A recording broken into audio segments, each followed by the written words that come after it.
Harusnya kita semua sebagai anak Tuhan, sebagai pemimpin perusahaan, kita sebagai orang tua, sebagai hamba-hamba Tuhan, kita rendah hati untuk bisa menerima masukan dan mengakui bahwa kita punya kelemahan. Pasti perubahan terjadi, kemajuan akan kita terima.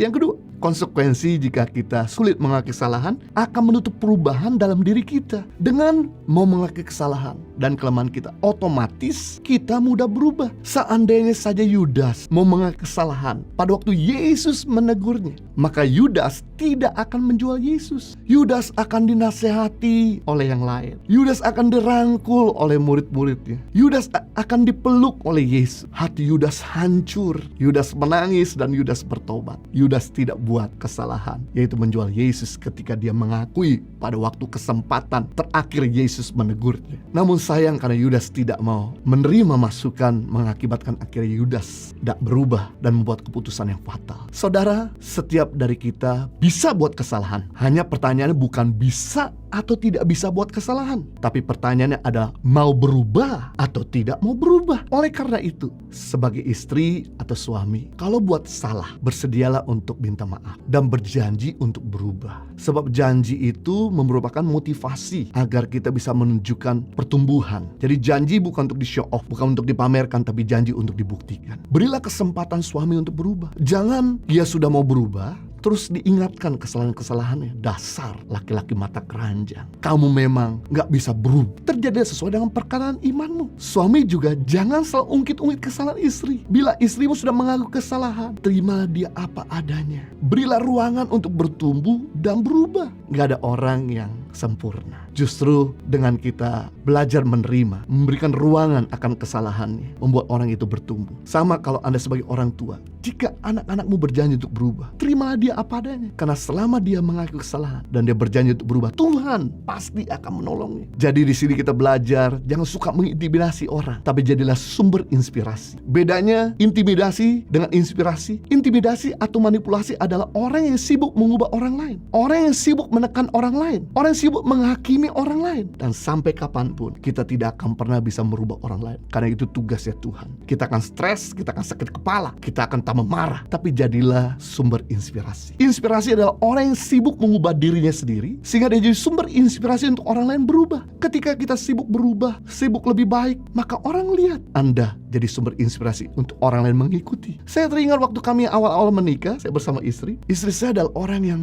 bersih dan rapi, sedangkan saya adalah orang yang kurang memperhatikan kerapian. Jadi kalau saya habis mandi, saya taruh handuk di atas tempat tidur. Kalau saya habis pulang dari pelayanan masuk ke rumah, saya taruh kaos kaki di atas kursi. Dan istri saya menegur, memberi kasih masukan, tapi saya nggak dengerin. Saya lupa, kan udah terbiasa bertahun-tahun sebelum menikah udah lakukan yang sama. Karena ada pembantu yang ngurusin. Karena kamu waktu itu tinggal di Australia, nggak ada pembantu, jadi kami harus urus sendiri semua. Istri saya tegur berkali-kali, kasih masukan. Akhirnya istri saya nggak mau lagi pusing, dia memberi contoh dengan mengambil kaos kaki yang tergeletak untuk taruh di tempatnya, dan handuk yang tergeletak di tempat yang salah taruh di tempat yang benar. Dan istri saya lakukan itu berbulan-bulan, dan kemudian saya lihat sejak itu saya berubah. Ketika habis mandi, saya taruh handuk pada tempatnya, dan ketika saya pulang ke rumah, saya taruh kaos kaki pada tempat. Amazing, nggak jadi ribut, tapi justru jadi lebih indah dalam rumah tangga kami. Amazing, luar biasa. Bedanya perusahaan bintang 5 dengan perusahaan bintang 3. Perusahaan bintang 5 berani menyediakan kertas saran dan pesan. Bahkan beberapa perusahaan bintang 5 berani membayar seandainya masukan itu baik untuk mengupgrade perusahaannya. Sedangkan organisasi bintang 3 ke bawah, itu jarang sekali saya temukan kertas saran dan pesan. Saya teringat ada satu perusahaan taksi online yang ada di Malaysia memberanikan mengumumkan di tengah-tengah dunia, barang siapa yang bisa menjebolkan sistem keamanan aplikasi kami, maka kami akan kasih reward senilai $10,000.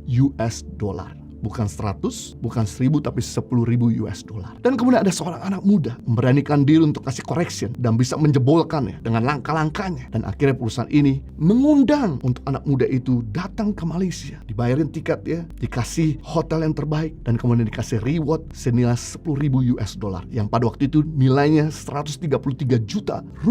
Dan kemudian anak muda itu nggak dimaki-maki, nggak dimarahin, tapi anak muda itu dipekerjakan di perusahaannya untuk menjaga sistem keamanan aplikasi itu. Sejak hari itu, perusahaan taksi online ini menjadi sangat aman, sangat terpercaya, menjadi booming dan berani mengakuisisi perusahaan taksi online sebelum-sebelumnya. Suatu gambaran, organisasi bintang 5 berani menerima masukan dan bahkan berani membayar demi sebuah perubahan. Harusnya kita semua sebagai anak Tuhan, sebagai pemimpin perusahaan, kita sebagai orang tua, sebagai hamba-hamba Tuhan, kita rendah hati untuk bisa menerima masukan dan mengakui bahwa kita punya kelemahan. Pasti perubahan terjadi, yang terjadi adalah kemajuan yang akan kita terima.